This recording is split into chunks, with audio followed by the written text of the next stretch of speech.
आज मेरा ब्रह्मा कुमारी शिव बाबा का और ब्रह्मा बाबा का ज्ञान अमृत पाठ शुरू होने जा रहा है। इसलिए पहले एक बार बोलिए ओम शांति। मुझे यहाँ ही रहना है। मैं 7 दिन का कोर्स पूरा नहीं कर पाई, केवल कल्पवृक्ष और 3 लोग के बारे में ही सुना।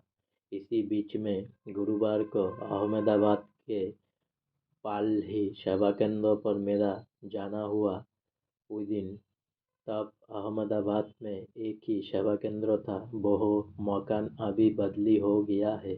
मुझे खुली आंखों से योगाभ्यास करने के बारे में कुछ भी मालूम नहीं था, लेकिन मेरी लौकिक बड़ी बहन रंजन वर्तमान समय अफ्रीका में ईश्वरीय सेवा कर रही वेदांती बहन ने मुझे बताया कि योग में आंखें खुली रखना, सामने जो बहन बैठी है उनकी आंखों से आंख मिलाना और अंदर से बोलना कि मैं आत्मा हूँ, मैं प्रकाश स्वरूप हूँ। मैं सामने बैठी बहन को देखते देखते कुछ ही क्षणों में ध्यान में चली गई। मैंने ध्यान अवस्था में फिर ब्रह्मा बाबा को देखा। मैं उनके गले लग गई। बाबा ने भी कहा, आ गई बच्ची।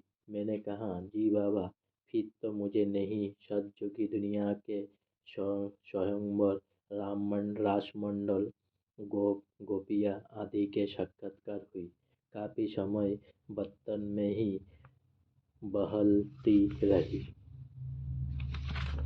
फिर बाबा ने कहा, बच्ची अब तुम जाओ। मैंने कहा, बाबा मुझे तो यहाँ ही रहना है और कहीं नहीं जाना है। बाबा ने कहा, बच्ची ये तो सूक्ष्म बर्तन है, तुम यहाँ नहीं रह सकती।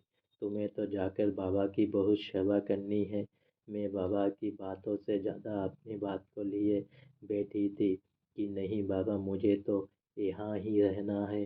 ध्यान अवस्था में ही मेरा रोना शुरू हो गया। मैं बहुत रो रही थी।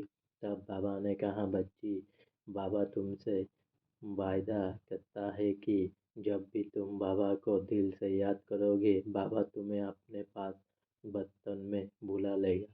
फिर तो रोज सुबह 5 बजे जैसे कि बर्तन में बाबा के पास जाने का नियम ही बन गया। मैंने बर्तन में बाबा के पास ही साप्ताहिक कोर्स किया। साकार में मुरली सुनने के पहले मैंने बर्तन में बाबा से कही मुरलियाँ सुनी। देखिए, जब बाबा साकार में थे तो भी अलमाइटी बाबा ने ब्रह्मा बाबा के आकारी स्वरूप से बच्चों की गिनती, सेवा और पालना की। आज मेरा ब्रह्मा कुमारी शिव बाबा का और ब्रह्मा बाबा का ज्ञान अमृत पाठ यहीं पर समाप्त होता है। तो इसीलिए फिर से एक बार बोलिए ओम शांति। ज़्यादा से ज़्यादा सब्सक्राइब करिए मेरे चैनल को और ज़्यादा से ज़्यादा लाइक करिए प्लीज़।